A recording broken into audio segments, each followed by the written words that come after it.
و این حدیثی که من به شما بیان میکنم، سبب بیان این حدیثم از چی بود؟ از این بود که باید که خانه‌داری هایی که امروز جوانها با زنهای خود میکنند با طریق اسلامی باشد.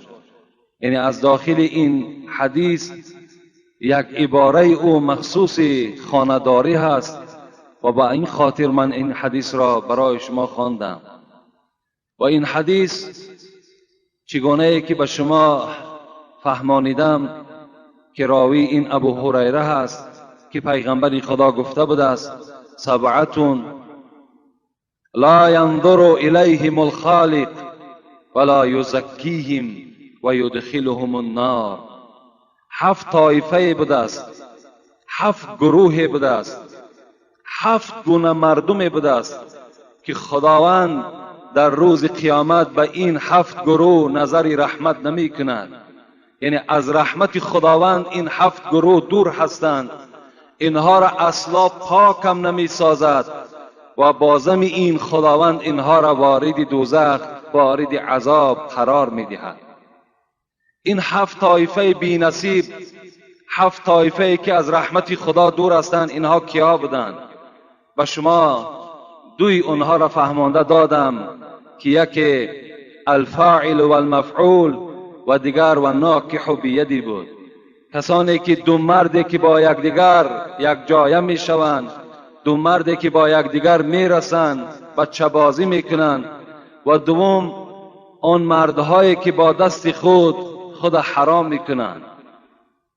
اینها کسانی بودند که از رحمت خداوند ناامید هستند، از رحمت خدا دور هستند. و سوم این کیست؟ دوام موضوع ما و شما. و ناکح البهیمه. پیغمبر خدا گفتند کدام مردی که با حیوان برسد. اگر کدام مردی که با حیوان میرسد، این هم از همین 7 طایفه که از رحمت خدا دور هستند داخل می شود.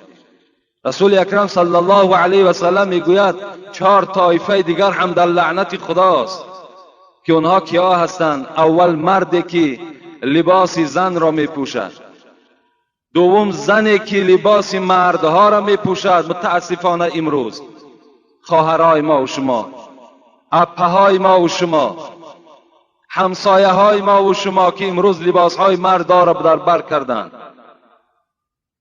و پدر او نگاه دارد، مادر او نگاه دارد، برادر او نگاه دارد. حتی چنان خدا غیرت او جوان گرفت است که حتی پرسیدن نمیتواند که این لباس در بر کردن تو ناجایز است، نادرست است. سبب پوشیدن تو سبب لعنت کردن من در روز قیامت است. من در عذاب خدا میمانم از پشت تو ای خواهری که این لباس مردانه در بر کردی. دوم این بوده است. سوم کسانی که پیغمبر خدا گفتند بچه بازی میکنند. چهارم طایفه‌اش کسانی که با حیوان ها میرسند. اینها هم در لعنت خدا گرفتار هستند. چهارم این کیست؟ و ناکح المرأة من دبورها. پیغمبر خدا گفتند چهارم طایفه‌ای که در لعنت خدا گرفتارند آن جوانهایی هستند که از موضع حاصل زنها استفاده نمیبرند، از موضع تولد استفاده نمیبرند، من دبورها، بلکه از عکس او استفاده میبرند. موضع هایی که برای مرد حلال است استفاده او فقط موضع تولد است، غیر موضع تولد دیگر برای مرد حرام است، دیگر مکانهای زن. از این خاطر من به شما آگاه کردم که امروز شما پیرو مردم غرب نشوید. اونها کافر هستند، اونها روسیا هستند، اونها دوزخی هستند، اونها دشمنی اشدی شما هستند. شما پیرو اونها نشوید، نه در لباسشان. اونها اخلاقی چی دارند؟ اخلاق اسلام پیش است. اونها تمیزی چی دارند؟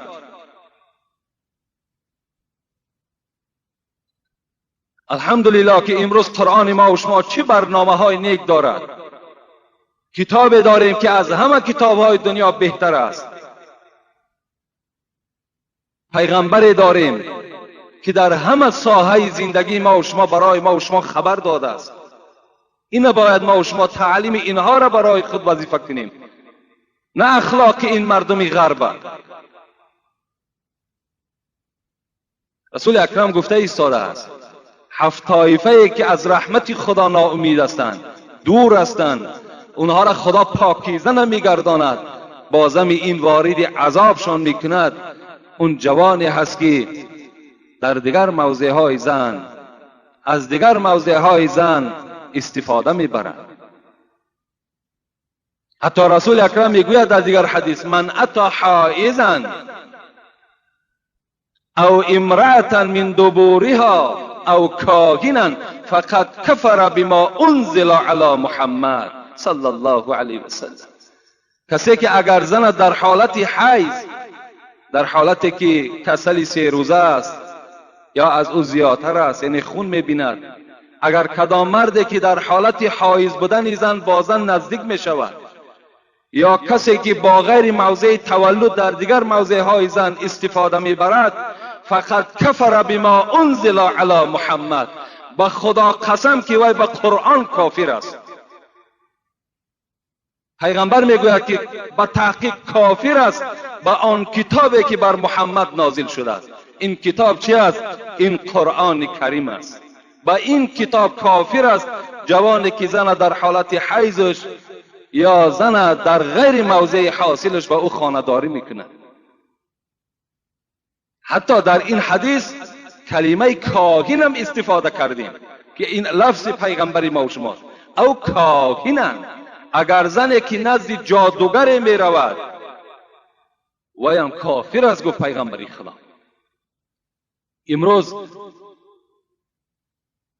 امروز این مصیبت هم بالای زنهای تمام مردم تاجیک آمدگی هست.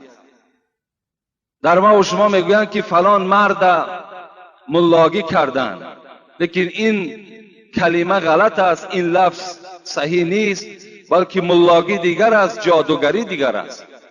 باید گفت که باید جادوگری کردن، نه ملاگی کردن.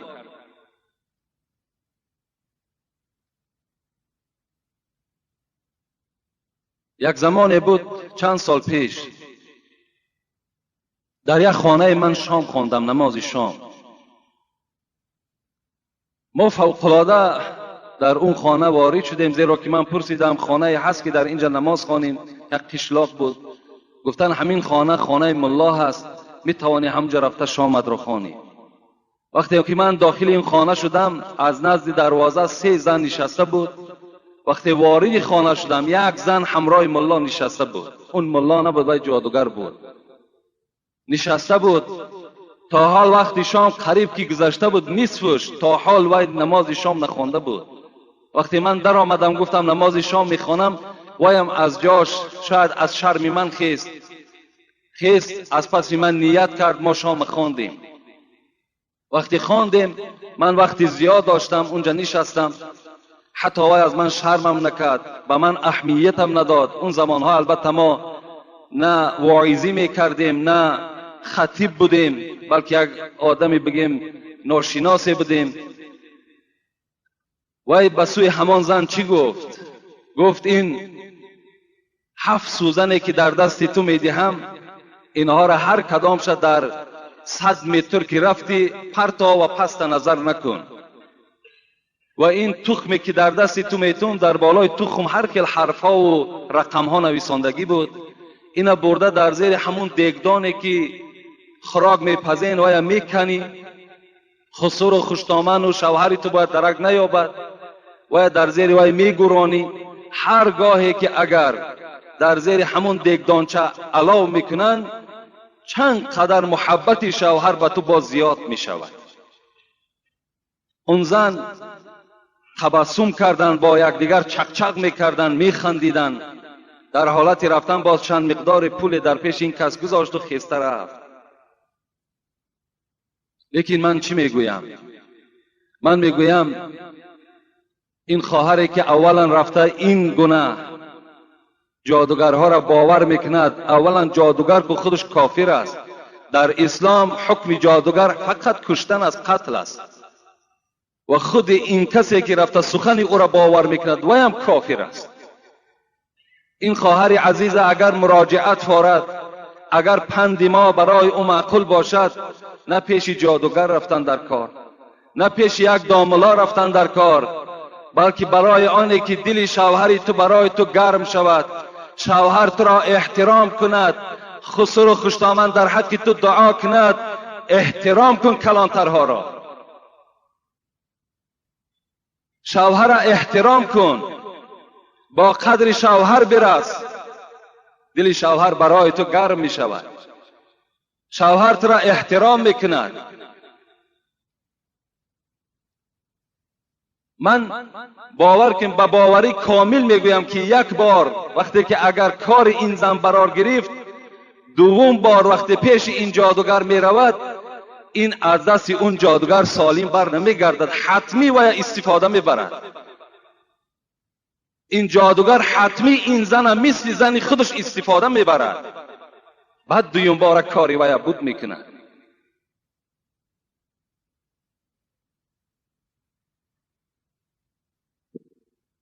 چی مصیبت کلانی هست که زنها امروز چی دواها دارند.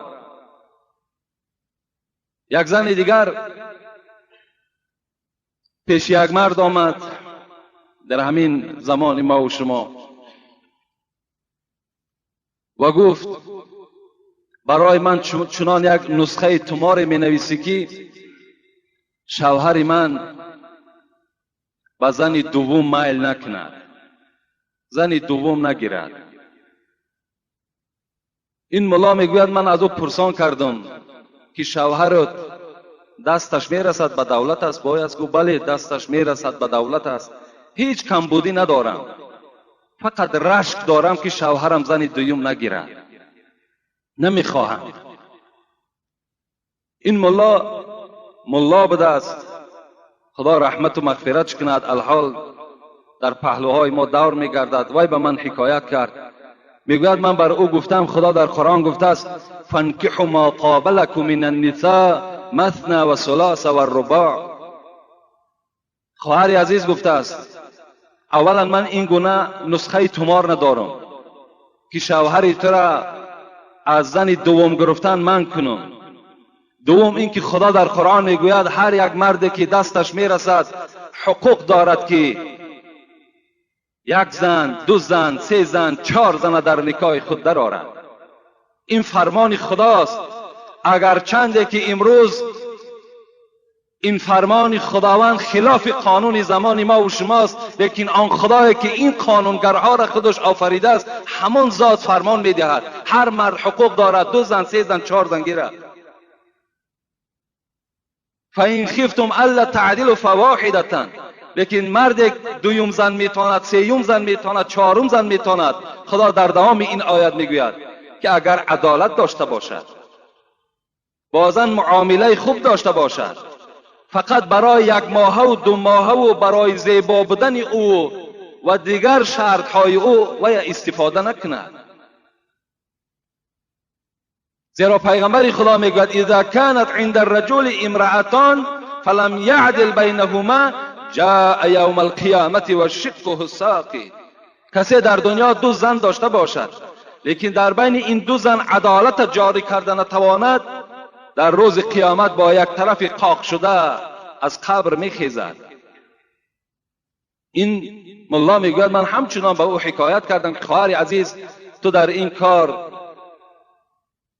ضدیتی نشان نده، مبارزه نبر، زیرا که شاید مبارزه بری یعنی در این معامله شاید که تو را این شوهر طلاق دهد، حیاتی تو خیلی حیاتی ناآرام شود.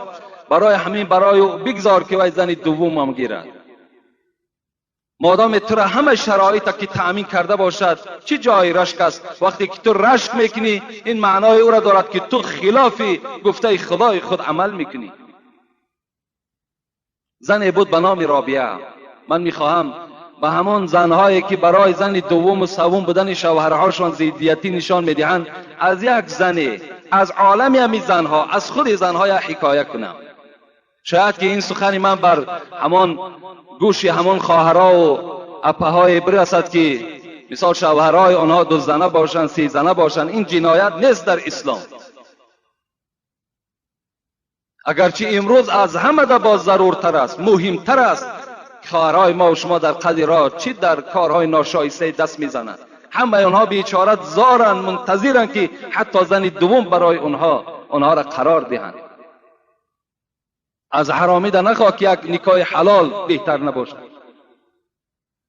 میگوید این رابعه ادویه نام داشتند، فرزند اسماعیل بودند.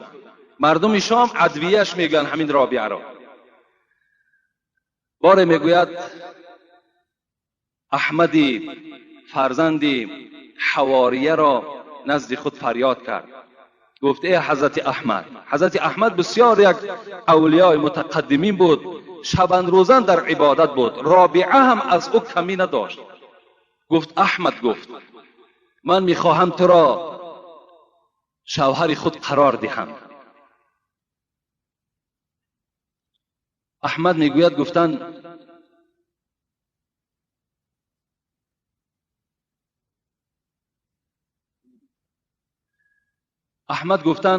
رابعه گفتن من بسیار مشغول هستم، من شبان روزان عبادت دارم. من میترسم که وقتی که اگر زنی را در نکاح خود درآورم، شاید که در عبادت من خلل پیدا شود، شاید که من دیگر عبادت ها پره انجام دادن نتوانم. رابعه گفتن احمد گفتن من از تو هیچ کمی ندارم در عبادت. من هم مثل تو شب و روز عبادت دارم. من هم از روی شهوت داشتنم تو را شوهر خود انتخاب نمی کنم.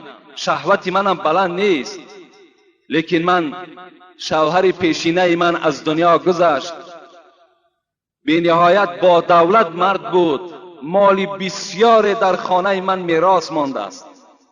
من میخواهم که این مالی میراث شوهرم را ای احمد، تو که دوست خدا هستی، تو که یکی از عابدان در راه خدا هستی، میخواهم به تو دهم و رفیقان تو که همه اولیاء الله هستند میخواهم به آنها دهم و با این راه به آنها شناس شوم و با برکات این رفیقان تو به خدا نزدیک شوم. رابعه ادویه این سخن گفتند. احمد میگوید بعد شنیدن این سخن رابعه در دلش مثل یک الاو افتید. در حال نزد استاد خود سلیمان دارانی آمدند و گفتند استاد، گفتند این سخن رابعه هست و این پیشنهاد رابعه هست. استادش گفتند که این سخنی هست که بجز دوست از زبان دوستان خدا دیگر از هیچ زبان نمی براید. از این خاطر این رابعه را در نکاح خود درآور. احمد میگوید آمدم و رابعه را در نکاح خود درآوردم و آن مال و ملکی که داشت برای تمام رفیقان خود تقسیم کردم، برای دوستان خدا تقسیم کردم. و میگه روز از روزها رابعه چی گفت؟ احمد گفت تو مرد هستی. خداوند در قرآن برای مردها خبر داده است که هر مرد میتواند 2 زن، 3 زن، 4 زن در نکاح درآورد. از این خاطر من زنی مالدار هستم، میخواهم که از مال خودم تو را صاحب زن دوم گردانم، تو را صاحب زن سوم گردانم، تو را صاحب زن چهارم گردانم. و همچنان کرد.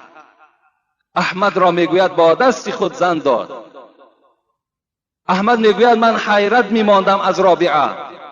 وقتی میگوید من از خانه رابعه بیرون میشدم و میخواستم که به خانه زن دوم روم یا سوم روم، این رابعه چکار میکرد؟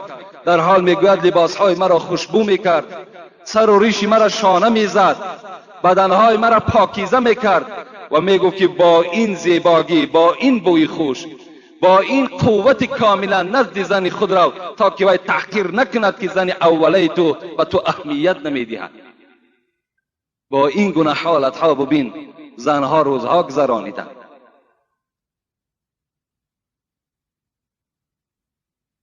از این خاطر از همه خواهرها التماس دارم که نزد جادوگرها نروید. برای بهبودی زندگیتان برای شما بهترین راه وجود دارد. همان خانه ای که تو زندگی میکنی خسر داری، خوشتامن داری، برادرهای شوهر است، خواهرهای شوهر است، خود شوهر است، اونها را شما احترام کنین، با قدر اون اولاد برسین، هر سخنی که شوهر میگوید اطاعت کنین، به خدا قسم اون شوهر از اولادش دیده تو را دوستتر میدارد، تو را احترامت میکنه. و این نسخه های اونها دروغ هستند، اونها تأثیر ندارند.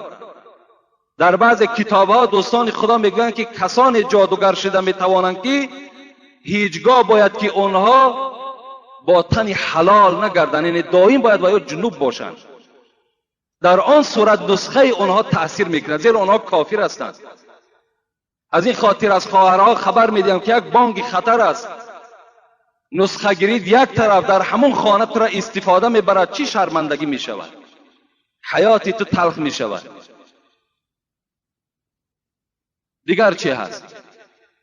دیگر دوامی حدیث پیغمبری خدا، پیغمبر گفتند دیگر شخصی که در لعنت خدا گرفتار است، این والظان بالحلیلة جاری،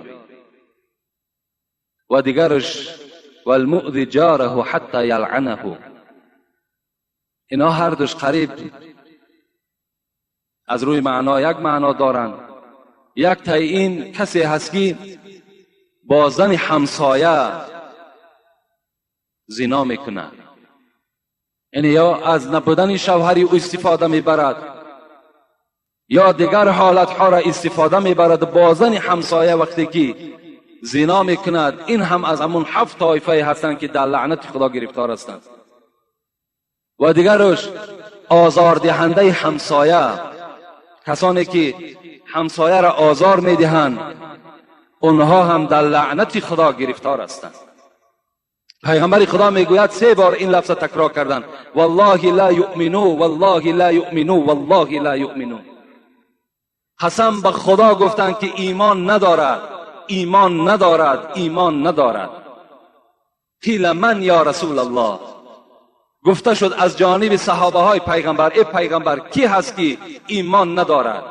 پیغمبر خدا گفتند الذی لا یأمن جاره بوائقه، کسی که همسایه دارد لکن از شر او، از ضرر او ایمن نیست، این ایمان ندارد. گفتم پیغمبر یعنی یک همسایه داری که هیچ جا سفر کرده نمیتوانی از دست بدبختی همون همسایه را، چه از روی زبانش، چه از روی دستش، چه از روی افعال بدش، چه از نیتهای بدش، دائم ترسان است که شاید که با زن من، شاید با دختر من، شاید با فرزندهای من ضرر این همسایه برسد. اگر این گونه همسایه در پهلوی ما و شما باشد، پیغمبر گفتن قسم به خدا گفتن این همسایه ایمان ندارد. این بود این حدیثی که دوامی حدیثی که برای شما از جمعه پیشین بود خبر دادم و میخواهم که دوام موضوع احترام شوهر را برای شما خبر دهم. دیگر حقی که شوهر بالای زن دارد، این من حقه ان لا تعطی شیئا من بیته الا باذنه، فان فعل ذلك كان عليها الوزر وله الاجر.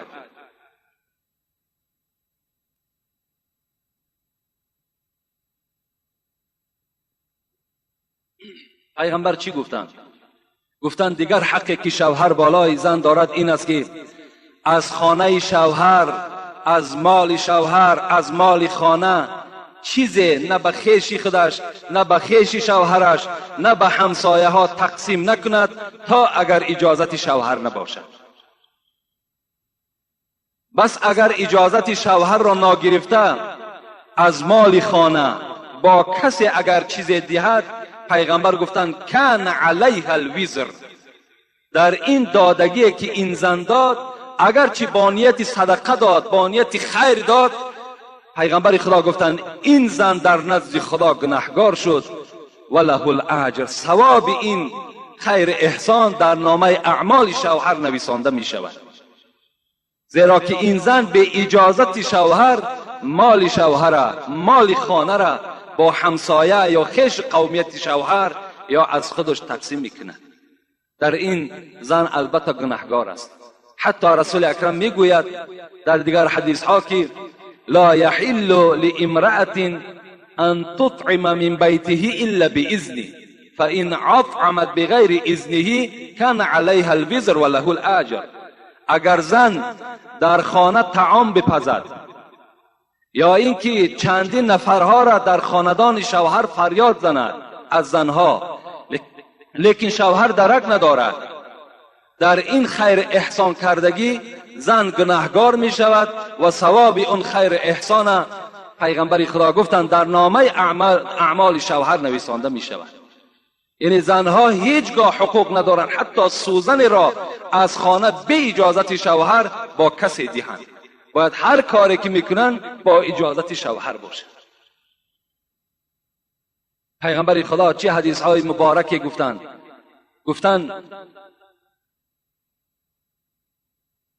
کدام زن گفتند ای پیغمبر خدا از همه زنها دیده بهترین زن کدام زنها به حساب می رود؟ پیغمبر خدا گفتند اذا نظر الیها زوجها سرته و اذا امرها اطاعته و اذا غاب عنه حفظته فی نفسها و ماله. پیغمبر خدا گفتند بهترین زن همان زنی هست که وقتی شوهر اگر به چهره وی نظر کند، چهره وی چنان یک چهره کشاده باشد، یک چهره خندانروی باشد که شوهر از دیدن او خوشنود شود. یعنی در چهره زن وقتی که شوهر نظر میکند خود عبادت است. وقتی شوهر به جانب چهره زن نگاه میکند، زن در این نگاه شوهر الله که ثواب میگیرد، با شرطی که اگر چهره زن خندانرو باشد، با یک دهان خنده شوهر اگر پیشواز گیرد. لیکن وقتی که شوهر می آید و این زن با یک قوقها و با یک روی ترش اگر شوهر قبول سازد و در لعنت خدا گرفتار می شود. زیرا سعدی را خدا رحمت کنند میگوید به زندان قاضی گرفتار به اگر در خانه بینی در ابرو قاضی که خیلی زندانی پر وحشت و پر عذاب است، گفته است همان زندان برای مرد بهتر است وقتی که اگر در چهره زن او ابروهای گره بسته میبینی، وقتی که ابروی وی چهره وی ترش است و شوهر با دیدن او ناخشنود می شود، ناراحت می شود، از این گونه زن نگاه کردن همان زندان قاضی بهتر است. رسول اکرم گفتند بهترین زن همان زنی که با دیدن او مرد خوشنود می شود. بهترین زن در دوام حدیث گفتند همان زنی هست که اگر مرد او را فرمان دهد وای فرمان شوهر را به جا بیارد، دیگر زبان درازی نکند، دیگر عقلکی نکند، دیگر گپگردانی نکند. هر امری که شوهر برای او امر میکند باید که اطاعت کند. این بهترین زنها هست. و در دوام پیغمبر خدا گفتند بهترین زنها همان زنهایی هستند که وقت شوهرهای اونها غایب هستند اونها مال شوهر را محافظت میکنند، با کسی نمیدهند به اجازت شوهر، و نفس خودشان هم محافظت میکنند تا آمدن شوهر. این دوم حق. سوم حق چی است؟ ان لا تصوم تطوعا. سوم حق که شوهرها بالای زن دارند الا باذن. زنها حقوق ندارند روزه نافله دارند تا اگر شوهرها به اونها اجازت ندهند. یعنی اگر زن ماه رمضان باشد و شوهر به او امر کند که روزه نگیر، این حالت در شوهر اطاعت نمی کند، زیرا روزه این امر خدا هست، فرمان خدا هست. در فرمان خداوند هیچگاه شوهر اطاعت نمی کند وقتی شوهر خلاف گفته خدا رفتار کند. لیکن در غیر روزه های نفل، یعنی در غیر روزه های فریضه مثل غیر روزه رمضان، دیگر روزه هایی که میدارن روزه های نافله یعنی زیادتی، هر روزه که میدارم باید که از شوهرها پرسن که من فردا روزه میگیرم. اگر شوهر گوید روزه گیر، روزه میگیرد. اگر گوید شوهر که روزه نگیر، وای حق ندارد که روزه گیرد. حتی رسول الله در دوام حدیث میگوید که فإن فعل ذلك جاعت و عطشت ولم يقبل منها. اگر این زن سخن شوهر قبول نکند و روزه گیرد، این حالت ده به این زن میگد همان گرسنگی و تشنگی میرسد و روزه این زن خدا قبول نمیکند. دیگر حقی که شوهر، من مختصرا برای شما بیان میکنم تا که این جمعه این صحبت انجام دهیم. چهارم حقی که شوهر بالای زن دارد این است که ان لا تخرج من بیته الا باذنه. از خانه شوهر بیرون نشود تا اگر اجازت شوهر نباشد.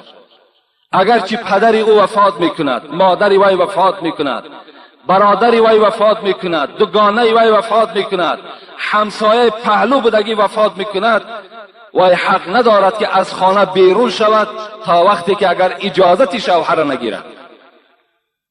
زیرا که وی اگر، رسول اکرم میگوید فإن فعل لعنتها الملائکة حتی ترجع الی بیتها او تتوب.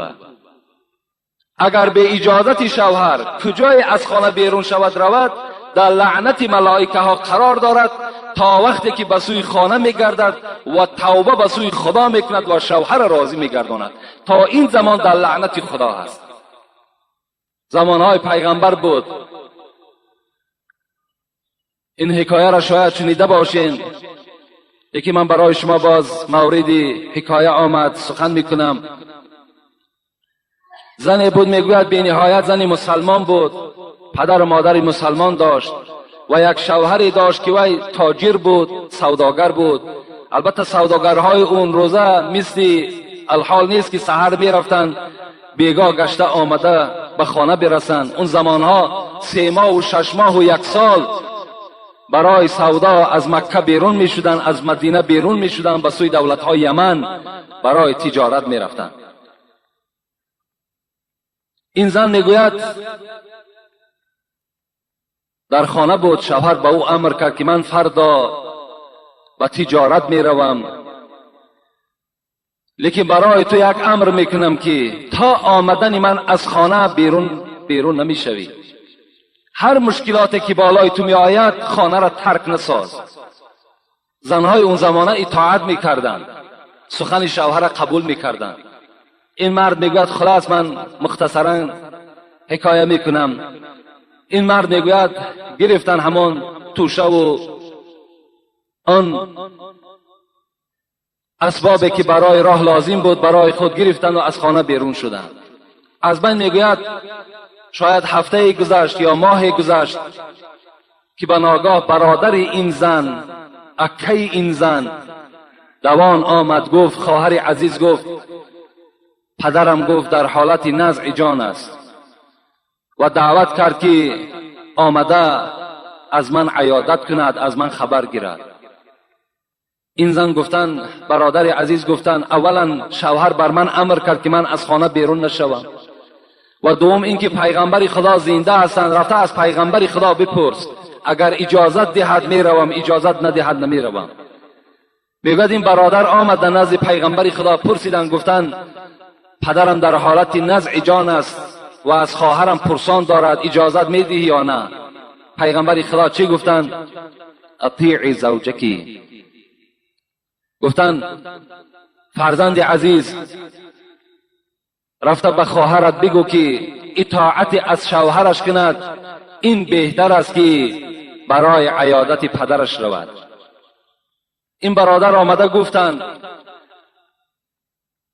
در حال خواهر قبول کردند. باز از بین میگوید 1 هفته گذشت که آمد این برادر رو گفت پدرم از دنیا گذشت، در مراسم دفنش آیا اشتراک میکنی یا نه؟ این زنی مسلمان بود، گفت رفته از پیغمبر خدا پرسان کن، اگر اجازت دهد میروم، اجازت ندهد من فرمان شوهر را به جا میارم. میگوید رفتن این برادر پرسیدن، پیغمبر خدا گفتند اطاعت شوهر برای خواهر تو بهتر است از اینکه در مراسم جنازه پدرش اشتراک کند. برادر رفتند مراسم پدر را گذرانیدند، خواهر در خانه این شوهر باقی ماند. بعد 1 سال این شوهر آمد و درکدار شد که خسر او از دنیا گذشته است و از زن خود پرسید آیا اشتراک کردی؟ گفت نه اشتراک نکردم، زیرا امر شما بود که من از خانه بیرون نشوم. میگوید این شوهر به هر حال غمگین شد و نزد پیغمبر خدا آمد. گفت پیغمبر خدا چرا رخصت ندادی که این عائله من رفته از پدر خود عیادت میکرد، در دفن او اشتراک میکرد. پیغمبر خدا میگوید با تبسم با این جوان گشته گفتند با این شوهر این زن ان الله قد غفر لابیها بطاعتها لزوجها. گفتند ای فرزند عزیز، این خسوری تو گفتند این پدر این عروس بسیار آدم گناهگار بودند، لیکن با سبب آنه که دختری و احترام شوهر را کرد، سخن شوهر را نشکست، خداوند با احترام این دختر گناههای پدر را گذشت و وی را وارد جنت گردانید. برای یک اطاعتی که دختر از شوهر خود کرده است، خداوند پدر او را که آدم گناهگار بوده است از عذاب خود نجات داده است. البته به البته هر یک پدر، هر یک مادری که این گونه دختر را تربیه میکند، دختر اسلامی تربیه میکند، دختر تربیه میکند که در خانه شوهر مثل پدر و مادر خسر و خوشتامن را احترام میکند، مثل برادرهای خود شوهر را احترام میکند، با قدر همه اون اولاد اجداد میرسد، با ضمن این 5 وقت نماز خود ادا میکند، با ضمن این زنی با حیا هست، البته پدر و مادر او وارد جنت میشود.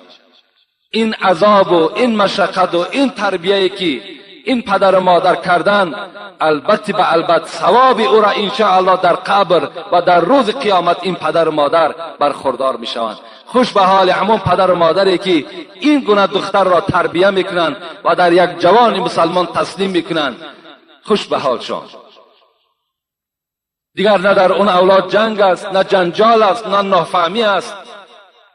اکثر این جنجال ها و اکثر این طلاق ها و اکثر این نافهمی هایی که در اولاد این دو جوان در عائله پیدا می شود، در زندگی این دو جوان پیدا می شود، این سبب بد اخلاق بدن یا زن است یا همون پسر است. دیگر آخران حقی که شوهر بالای زن دارد این چی است؟ این پیغمبر خدا گفتند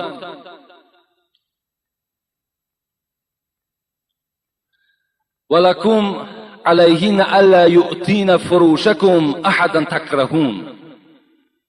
پیغمبر گفتند دیگر حقوقی که شوهرها بالای زنها دارند این است که باید که زنها در نبودن شوهر هیچ مرد بیگانه را به مهمانی قبول نکنند، یا اینکه مرد را که این شوهری وی بد میبیند وی را در خانه مهمان نکند. یعنی خلاص این که وقتی شوهر در خانه نباشد زن حقوق ندارد که از مردهایی که رفیقهای شوهری هستند اونها را در خانه همچون مهمان قبول بسازد. اگر مبادای فرزندهای با بالغ دارد، فرزندهای با عقل بچه داشته باشد، مرحمت، میتواند که اون بچه ها این مرد در این خانه قبول کنند، مهمان نوازی کنند. لیکن وقتی نباشند باید که این زنها حقوق ندارند که پیش اونها برآمده مرحمت شوهر من نباشد خانهش هست گفته این گونه البته معامله با اون مردها نکنند، زیرا که در اون خانهش هست لیکن در اون خانه چنان کارهای انجام می‌یابد که لعنت خدا بالای شما میبارد. این معامله نیک نیست، این شعار نیک نیست. اولا اون مرد باید خود عقل کند که در خانه مردینه نباشد، باید داخل نشود. میپرسی که شوهرت هست فلانی هست، میگوید نیست. اگرچه تکلیفت میکنم پس گرد داخل نشو، زیرا اونجا برای تو یک خانه فتنه میشود. رسول اکرم گفتن لا تدخلوا علی المغیبات فإن الشیطان یجری من احدکم مجری الدم. رسول اکرم میگوید وقتی در خانه ای که شوهرها نباشند، مردها وجود نداشته باشند، شما این مردها داخل اون خاندان نشوین، زیرا شیطان در وجود شما چنان داخل می شود که مثل که خون در داخل رگ می گردد. چلی که خون در داخل رگ داخل می شود حرکت می کند، این چنین شیطان در وجود شما وسواس پیدا می کند. باید که شما مردای عزیز، برادرای عزیز، در خاندانهایی که نباشند داخل نشوین. هیچگاه این کار برای خودم کار مقبول نشماره. حتی رسول اکرم گفتن ایاکم والدخول علی النساء، بر همه شما ای مردها واجب است این که در خاندانی که زن تنها باشد شما داخل نشوید. فقال الرجل من الانصار، میگوید وقتی پیغمبر این سخن گفتن، یک مرد از انصاری از جای خود خیست، گفت پیغمبری خدا ارأیت الحمو، اگر به شرطی که برادری زن باشد یا دادری زن باشد یا بچه عمکی زن باشد یا بچه تقای او باشد یا همسیفی او باشد، در این چی میگوی ای پیغمبر؟ رسول الله گفتن که الحمو الموت. یوسف قرضاوی هم اینو بسیار خوب تحلیل کردن، گفتن این نفرهایی که تو نامبر کردی اینها مرگ هستند برای زن. گفت یعنی اینها گفت با فتنه نزدیکتر هستند از بیگانه دیده. اگر بچه عمک او میگوید وقتی در خانه او میهمان شود در نبودن شوهر او، این زن به طریق اولا با او سلام میکند، با او صحبت میکند، با او یک جا می نشیند، این حالت فتنه به آنها نزدیکتر است از او که یک مرد بیگانه داخل میشود. حتی که امام مازری در تفسیر این حدیث میگوید که الحمو، پیغمبر گفته است اینجا پدر عروس در نظر دارد. حتی میگوید که همون زن پدرش در نبودن شوهر اجازت نیست که مهمان خود قبول کنه. امام مازری میگوید اینا من به اون جهت به شما گفتم که وقتی پدرش در حالت نبودن شوهر که در این خانه حاضر نشود، پس برادری او، بچه عمک و طلبه و دیگر با طریق اولا جایز نیست که با او هم نشینی کنند. بسیار فتنه کلان است. اینا هستند حقوقهای شوهر بالای زن. رسول اکرم گفتن ثلاثتون لا ترفعوا صلاتهم فوق رؤوسهم شبرا. سه طایفه هست که اگرچه نمازم که خوانند، نماز اینها از بالای سرشان یک وجه بالا نمی رود. یعنی وقتی ما و شما نماز میخوانیم، عبادت میکنیم، این عبادت های ما و شما را ثوابش پرواز میکند نزد خداوند برای قبول میرفتند، اینا را ملائکه ها میبردند. لیکن برای سه طایفه عملهاشون از ثوابشون از بالای سرشون یک وجه بالا نمیبرند. یعنی مقصد اینها عملهاشون قبول نمیشوند. اینا کیا هستند؟ یکم رجل اما قوما و هم له کارهون. یکم مرد در یک دهه، در یک مسجد، در یک شهر، در یک ولایت ملا هست، پیشوا هست، لیکن مردم وی نمیخواهد. مردم وی بد میبینند، زیرا وی در اصل سله و جلک دارد، لیکن داخل وی بسیار سیاه است، بسیار فاسق است، هیچگاه برای اسلام خدمت نمیکند، فقط ظاهری وی ملا است، باطن وی بسیار چرکین است. مردم وی بد میبینند، نمیخواهند که در محراب وی باشد، نمیخواهند که از پس وی نماز خوانند، لیکن وی چی به زوری حکومت باشد، چی به زوری مثال پولداریش باشد، چی به زوری فرزند خیش قومیتش همین محراب از خود کرده است، این گونه امام ها را پیغمبر خدا گفتند در لعنت خدا گرفتار هستند. لعنت به اونها. من هم میگویم، زیرا رسول اکرم میگوید ابکو علی دین اذا ولیه غیر اهلی. بر همین دین اسلام گریه کنین ای امت اسلام وقتی پیشوای شما نابکار باشد، وقتی ملای شما فاسق است، وقتی پیشوای شما در علمش عمل کننده نیست، وای فقط تلف مسلمان میخواهد، با دین تان گریه کنین که دین شما در زیان میارد. همه دعا کنین که خدا این خیل ملا را از این محراب خدا دور کند. خداوند این خیل ملا را سرنگون کند. اینا باید شما در همه دعاتان کنید. خداوند باید به شما پیشواهای دید که غمخوار اسلام باشند، دلسوز اسلام باشند، نه بدخواه اسلام. این گونه ملاها داره ما و شما. یکم گفتن پیغمبر این است که در لعنت خدا گرفتار هستند و ثواب اینها را خدا قبول نمیکنند، نمازهای اینها را. دوم کی است؟ و امرأة باتت و زوجها علیها ساخط. این پیغمبری و در بعض روایت غضبان هم آمده است. یعنی دوم زنی که در یک خانه با شوهر خود زندگی میکند، در یک پهلوی شوهر خواب است، با یکدیگر قهری هستند، با یکدیگر ملال هستند. شوهر بالای از اون زن ناراضی هست. این زنها هم در لعنت خدا گرفتار هستند. شبان روزن نماز خوانند، نمازشان در نزد خدا قبول نیست. سوم و رجل متصارمان گفتم پیغمبر، دو مردی که با یکدیگر قهری هستند، مسلمان هستند، در یک مسجد نماز میخوانند، در یک دهه زندگی میکنند یا در یک شهر زندگی میکنند، هر دو الحمدلله مسلمانی میگویند، لیکن هر دوش قهری هستند، با یکدیگر سخن نمیگویند. اینها در لعنت خدا گرفتار هستند. نماز اینها را خداوند قبول نمیگرداند. باره میگوید پیغمبر خدا خانه فاطمه آمدند. فاطمه را بسیار دوست میداشتند. میخوام با همین حدیث موضوع امروزه را انجام دهم. جاء رسول الله صلی الله علیه و سلم الى بیت فاطمه ولم یجد علیا رضی الله عنه فقال یا فاطمه این ابن عمک. میگوید بار خانه فاطمه آمدن، گفتن ای فاطمه، ای جگرگوشه من، چرا در خانه علی نیست؟ یعنی علی شوهر فاطمه بود، داماد پیغمبر بود. حضرت فاطمه شفاعت کننده کل زنهای امت اسلام گفتند ای پدر بزرگوار، گفتند کان بینی و بینه شیء فغاضبنی و ذهب لا ادری این ذهب. پدر بزرگوار گفتند الحال گفتند بین ما شاید یک ساعت پیش یک جنجال شد، ما با علی جنجال کردیم، نه مثل جنجال های امروزه. بعض جوان مسلمان، خدا پدر و مادرش رحمت کنند، میگوید که زن من میگوید در دهن تو من فلان کنم. خدا ترا بدبخت میسازد، خدا ترا روسیا میسازد، تو نام مادری را رسوا کردگی هستی. این گونه غضب در بین علی و فاطمه نبود.